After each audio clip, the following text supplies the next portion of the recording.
তিনি দেশপ্রেমের উজ্জ্বল দৃষ্টান্ত রেখেছেন। তারেক রহমান কি কথাটি বলেছেন? দিল্লি নয়, যেটা মনির মুখ দিয়ে উচ্চারিত হয়েছিল। তারেক রহমানের সাথে বারবার সাক্ষাৎ করেছিল মণি ভাই। এই মণি ভাইকে নিয়ে আমি তারেক রহমানের সাথে বারবার সাক্ষাৎ করিয়ে দিয়েছি, কথা বলেছি। সেই কথাটি উচ্চারিত হয়েছে তারেক রহমানের মুখ দিয়ে। দিল্লি নয়, পিন্ডি নয়, নয় অন্য কোনো দেশ, সবার আগে বাংলাদেশ। দেশপ্রেমের উজ্জ্বল দৃষ্টান্ত রেখেছেন তারেক রহমান, সবার আগে বাংলাদেশ। আর কোনো কথা নেই। যে কথাটি বলেছিলেন দেশটি বেগম খালেদা জিয়া, যা আমি অন্য কোনো দেশে যাব না, আমি বাংলাদেশে জন্মগ্রহণ করেছি, বাংলাদেশি থাকব। তারপরে তার উপর নির্যাতন চলে আসলো।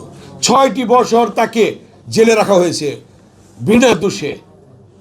বেগম খালেদা জিয়া জেল খেটেছে, তাকে অসুস্থ করে ফেলেছে, তাকে হত্যার উদ্দেশ্য ছিল। আওয়ামী লীগের সন্নাপান্না গুন্ডারা বিভিন্ন দেশে গিয়ে চিকিৎসা নেয়। 3বারের প্রধানমন্ত্রী, সেক্টর কমান্ডারের স্ত্রী, বীরুত্তমের স্ত্রী, বাংলাদেশের প্রথম রাষ্ট্রপতির স্ত্রী, রণাঙ্গনের মুক্তিযোদ্ধা, জেড ফোর্সের জিয়াউর রহমানের স্ত্রী, অধিনায়ক জিয়াউর রহমান, সেই সেনাপ্রধানের স্ত্রী, তার স্ত্রী, 3বারের প্রধানমন্ত্রী বেগম খালেদা জিয়া বিদেশে চিকিৎসার জন্য যেতে পারেন না। আজকে আল্লাহ তাআলা তো সেটা ফয়সালা করে দিয়েছে।